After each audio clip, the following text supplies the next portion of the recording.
You're watching The 7 from WATE 6 on your side. Good evening, I'm Bo Williams, and welcome to The 7. At the top of our Big 7 list for you tonight, close encounters between bears and people, too close for comfort, and a source of concern as we speak. Already this spring, we've seen campgrounds closed by rangers in the Cherokee National Forest, Horse Creek and Paint Creek campgrounds in Greene County, plus a section of the Appalachian Trail near that area along the Tennessee-North Carolina state line. The warnings tell us of several issues at play here. For one, well, the time of year. Rangers say bears are active again for the spring months, but we're not far enough into summer for the berry crop to be ripe higher up in the mountains. Adding to that, the fall acorn crop wasn't great. So you've got some hungry bears out there, plus more bears. You see, springtime is when mother bears send last year's cubs out to fend for themselves. That larger population of hungry bears can smell the next issue behind this. More people in bear country not taking the right steps to keep trash or food or really just anything edible stored in such a way that bears can't get to it. That ranges from hikers and campers to people who've moved into East Tennessee to get closer to nature. They start getting into the trash can at the end of the driveway. Then they come up closer, they get the bird feeder on the porch, and they get the cat food on the porch, and then they kind of take that next step. So if you live in an area with bears, or you think there's been a bear around, you've heard from neighbors, you've maybe seen sign, securing garbage, birdseed, pet food is really that first step. TWRA is urging everyone to make sure your car, camper, home doors locked and store food in a bear-resistant container if you can. You can also carry bear spray with you if you are camping or hiking. The agency has more outdoor safety tips and information on bearwise.org. Our next Big 7 stories both cover fatal crashes yesterday. And with each of them, tonight we have new information. Now, one of those came last night in Powell on Collier Road. According to a Knox County Sheriff's Office spokesperson, the passenger killed was April Marie Satterfield. We're told Satterfield was 35 and lived in Maryville. The Sheriff's Office tells us charges are now pending against the driver, 22-year-old Timothy David Hooks. The other deadly wreck happening yesterday evening on Magnolia Avenue. Police revealing the name of the man killed as Kevin Owens. Police saying Owens died at the scene. Investigators finding that Owens' car crossed into oncoming traffic and then hit a traffic light pole at the intersection with Beelborn Street. We still do not know, though, what caused this crash. Our next Big 7 story, a cold case takes a step forward after almost 40 years. TBI says a set of skeletal remains found in 1986 now has a name, Jerry Harrison. Hunters found those bones along an isolated trail in Claiborne County. Then in 2015, a DNA sample and profile were developed and put into national databases in December of last year. The Bureau turned to a private lab which pairs DNA information with genealogical records, allowing investigators to make contact with potential family members in Arkansas.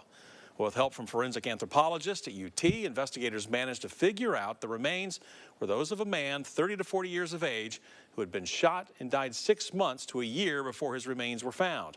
But the leads came to an end and he was listed as John Doe. Well, the bones turned out to be a long-lost brother, Jerry Harrison, not heard from in more than 4 decades, not since 1982 when he started traveling across the country. Well, now agents hope you'll have information to help solve Harrison's murder. Call 1-800-TBI-FIND if you can help them out. Now, that case leads us to our next Big 7 story for you. It's a TBI initiative to give families that want some answers through a DNA testing initiative. Back in 2022, the Tennessee General Assembly approved $100,000 in funding for specialized DNA testing for unidentified human remains. The TBI says there are 14 cases targeted here. 10 of those were sent to that private lab in Texas that we mentioned earlier today. Any investigator that's worked a homicide will tell you to know the victim is to know the killer. So the quicker we could identify those victims and find out something about their life, where they were at the time, what they were doing, the better off we were in not only serving the victim and the victim's family, but also hopefully seeking justice in those situations. Investigators aim to expand the use of these techniques on cold cases in the future, and they think more people taking part in genetic testing to find their roots will offer more clues to help solve them. Our next Big 7 story for you. Get ready. USA Cycling Pro Road National Championships now just over 2 weeks away from rolling into East Tennessee. It is the 7th year for Knoxville hosting the competitions, with USA Cycling pedaling on to a different community next year. Competition begins on the 22nd in Oak Ridge with the individual time trials, and then on Friday the 23rd, the fast-paced crit hits the streets of downtown Knoxville.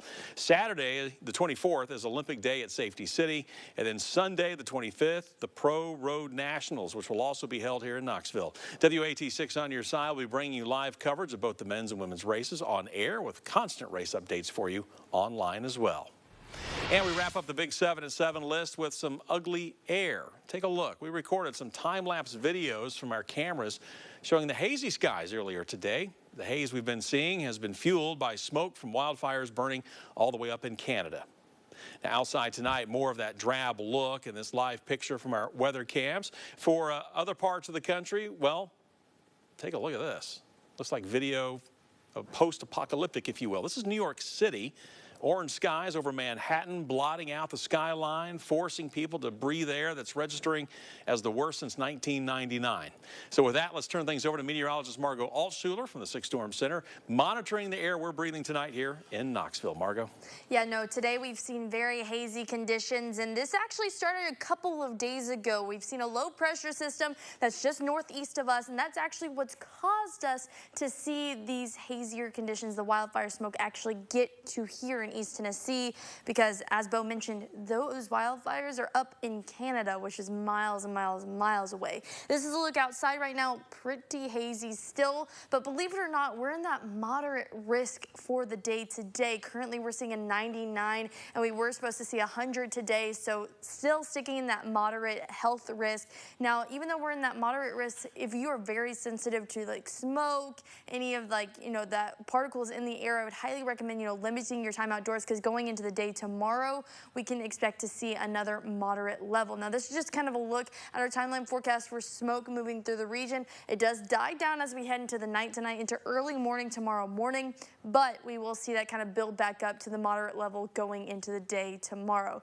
Temperatures right now, though, sitting on the cooler end, so it's made it more bearable. We're seeing 69 in Knoxville, 62 in Middlesboro, 70 in Kingston, and 74 in Tellico Plains. And we're actually seeing a few rain showers moving through at the moment, and we'll actually see all of that kind of calm down as we head towards the night tonight. By 9 p.m., we'll see temperatures in the lower 70s for much of the region.